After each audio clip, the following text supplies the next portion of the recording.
Ela é tida e colocada por alguns como sendo a primeira mulher da humanidade e sendo, na verdade, a primeira mulher e esposa de Adão. Será que ela realmente foi a primeira mulher de Adão? Alguns dizem isso, já outros dizem que, na verdade, ela nunca foi uma mulher e muito menos foi esposa de Adão. Segundo outros, na verdade, ela era um demônio primordial. Seu nome? Lilith. E neste vídeo eu quero falar tudo a respeito da origem de Lilith para todos vocês. Dito isso, deixem os seus likes, os seus comentários, se inscrevam no canal e me ajudem compartilhando este vídeo para outras pessoas que querem descobrir mais a respeito desta entidade antiga.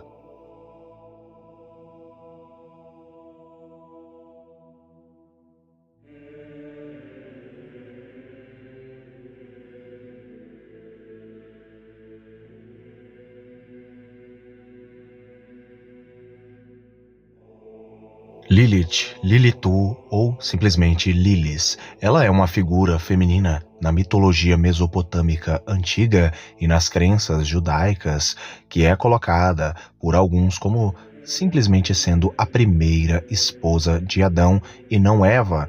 E no caso, ela também é tida por outros como sendo um demônio primordial. Lilith, ela é citada como sendo banida do Jardim do Éden por aqueles que acreditam que ela foi, na verdade, a primeira mulher de Adão por não obedecer no caso, a Adão. A palavra hebraica original da qual o nome Lilith foi tirado está no hebraico bíblico, o antigo fenício, no livro de Isaías, onde no livro de Isaías ela é tida e chamada ali simplesmente como espírito maligno noturno. Alguns traduzem como coruja ou outros simplesmente como criatura noturna. Estarei lendo na tradução da Bíblia King James atualizada a passagem bíblica que menciona o termo Lilith. E animais do deserto se encontrarão com hienas, bodes selvagens, clamarão um ao outro, e Lilith, criaturas noturnas, pousarão ali e encontrarão descanso e refúgio. O termo Lilith, no caso aqui em questão, está denotando espíritos malignos, criaturas malignas noturnas que pousarão ali. Na Antiguidade Tardia, em fontes mandeístas e judaicas de 500 d.C. em diante, Lilith ela aparece em historiolas, em encantamentos que incorporam uma pequena história mítica em vários conceitos e localidades, que fornecem ali algumas descrições parciais dela. Ela é mencionada no Talmud, ela é mencionada no Nidar, no Shabat, no Bava Batra, no conflito de Adão e Eva com Satanás, com a primeira esposa de Adão, e também no Zohar, como uma mulher quente, ardente, que primeiro coabitou com o homem. Muitas autoridades rabínicas antigas, incluindo o próprio Maimônides e Menahem Meiri, rejeitam a existência de Lilith. O nome Lilith deriva, no caso, de Lilu ou Lilitu, do acadiano, uma palavra acadiana, que está relacionada aí à palavra hebraica, ou basicamente foi um empréstimo ali que o hebraico pegou ali da língua acadiana, que aparece em Isaías no capítulo 34, no verso 14, que é considerado basicamente ali alguma espécie de demônio. Na religião mesopotâmica encontrada nos textos cuneiformes da Suméria, Assíria e Babilônia, Lilitu é um espírito ou simplesmente um demônio. Muitos também a conectaram ao demônio mesopotâmico Lamashtu, que compartilha ali algumas características semelhantes e uma posição semelhante na mitologia a Lilith. Vamos falar a respeito das origens de Lilith, começando primeiramente ali com a mitologia mesopotâmica. O espírito na árvore, no ciclo de Gilgamesh. Samuel Noah Kramer, em 1932, publicado em 1938, traduziu Ki-Sikil-Lil-Lake como Lilith na tábua 12 da epopeia de Gilgamesh, datada de 600 a.C. A tábua 12 não faz parte da epopeia de Gilgamesh, mas é uma tradução assíria acadiana posterior da última parte da epopeia suméria de Gilgamesh. O Ki-Sikil-Lil-Lake está associado a uma serpente e a um pássaro. Em Gilgamesh, Enkidu E no submundo, uma árvore chamada Hulupu cresce no jardim de Inanna, em Uruk, cuja madeira ela planeja usar para construir um novo tronco. Após 10 anos de crescimento, ela vem colhê-lo no caso e encontra uma serpente vivendo em sua base, um pássaro Zu criando filhotes em sua copa e o que parece o Ki-Sikil-Lil-Lake fez uma casa em seu tronco. Disse que Gilgamesh matou a cobra e então o pássaro Zu voou para as montanhas com seus filhotes, enquanto o Ki-Sikil-Lake destrói com medo sua casa e corre para a floresta. A identificação do Ki-Sikil-Lil-Lake como Lilith é declarada no Dicionário de Divindades e Demônios na Bíblia de 1999. De acordo com uma fonte nova do final da Antiguidade, Lilith aparece em uma história mágica mandeísta, onde ela é considerada uma representação dos galhos de uma árvore, com outras figuras demoníacas que formam outras partes da árvore, embora isso também possa incluir várias Liliths.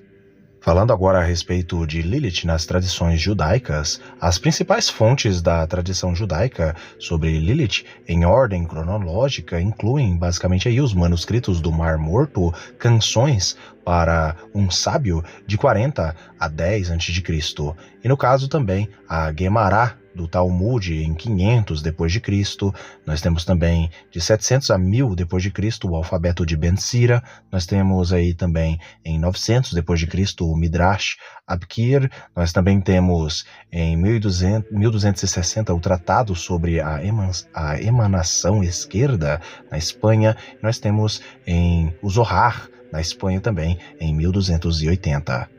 Sobre os pergaminhos do Mar Morto, os manuscritos do Mar Morto contêm, no caso aí, uma referência indiscutível, no caso, a Lilith, em Songs of the Sage, o fragmento 1. E eu, o instrutor, proclamo seu glorioso esplendor para assustar e aterrorizar todos os espíritos dos anjos destruidores, espíritos dos bastardos, dos gigantes, demônios, Lilith, oivadores, moradores do deserto e aqueles que cair sobre os homens sem aviso para desviá-los de um espírito de compreensão e tornar seus corações e seus desolados durante o atual domínio da maldade e tempo predeterminado de humilhações para os filhos da luz pela culpa do Eras, daqueles feridos pela iniquidade, não para a destruição eterna, mas para uma era de humilhação pela transgressão. A visão dos manuscritos do Mar Morto a respeito de Lilith ou das Liliths, basicamente, é de que elas são espíritos imundos, são espíritos demoníacos noturnos. Agora falando a respeito de Lilith na cultura árabe, o escritor ocultista Ahmad al-Buni, falecido em 1225 em seu Sol do Grande Conhecimento, menciona um demônio chamado de a Mãe dos Filhos. As tradições folclóricas registradas por volta de 1953 falam sobre um gênio chamado Kerinar, que foi rejeitado por Adão e acasalou-se com Iblis ou Shaitan, isto é, Satanás, e ela deu à luz a uma série de demônios e ficou conhecida como sua mãe. Para se vingar de Adão, ela consegue crianças humanas, como tal ela mataria, no caso o bebê, de uma mãe grávida no útero e causaria impotência aos homens ou atacaria crianças pequenas com doenças. De acordo com as práticas ocultistas, ela estaria sujeita ao rei demônio Murad al-Abiad, que basicamente é outro nome para Shaitan ou Iblis, usado em escritos mágicos. Histórias sobre Kerinar e Lilith fundiram-se no início do islamismo. Vale lembrar que nas tradições antigas mesopotâmicas e babilônicas, Lilith ela é colocada como sendo um espírito que basicamente coloca doenças em pessoas também. Agora falando a respeito de Lilith na mitologia greco-romana. No livro da Vulgata Latina de Isaías 34:14, Lilith é traduzida no texto como Lâmia. De acordo com Augustin Calmert, Lilith tem conexões com as primeiras visões a respeito de vampiros e também de feitiçaria. Alguns homens eruditos pensaram ter descoberto alguns vestígios de vampirismo na mais antiga e remota antiguidade, mas tudo o que dizem sobre isso não chega nem perto do que é relatado sobre os vampiros. As lâmias, as Stringai, os feiticeiros que acusaram de sugar o sangue de pessoas vivas e assim causar a sua morte, os mágicos que diziam causar a morte de crianças recém-nascidas por meio de encantamentos, feitiços malignos, são nada menos que nós entendemos pelo nome de vampiros, mesmo que se admitisse que essas lâmias e strings realmente existiram, o que não acreditamos que possa ser comprovado. Admito que estes termos, lâmia e estrigai, são encontrados nas versões da Sagrada Escritura. Por exemplo, Isaías descrevendo a condição a qual a Babilônia seria reduzida após a sua ruína diz que ela se tornaria morada de sátiros, lâmias e strings.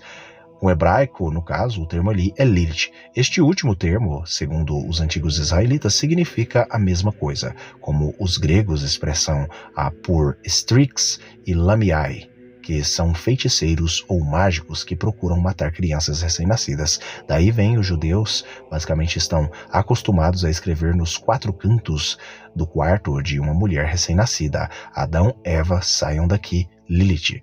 Os antigos gregos conheciam essas feiticeiras perigosas pelo nome de Lamiai e acreditavam que devoravam crianças ou sugavam todo o seu sangue até morrerem. Basicamente aqui é a visão grega e a visão também romana antiga, latina antiga, né? Os latinos, os gregos e os latinos, no caso os romanos, eles tinham essa visão aí a respeito da lâmia e a respeito da strig, e basicamente nós entendemos que é muito similar à visão sobre a Lamashtu no Império Babilônico, para os babilônios, para os sumérios também.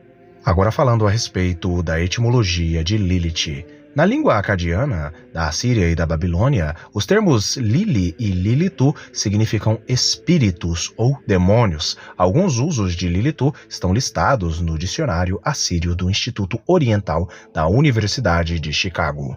Lembrando que no hebraico é Lilith, já no aramaico é Lilia, que significa até mesmo noite.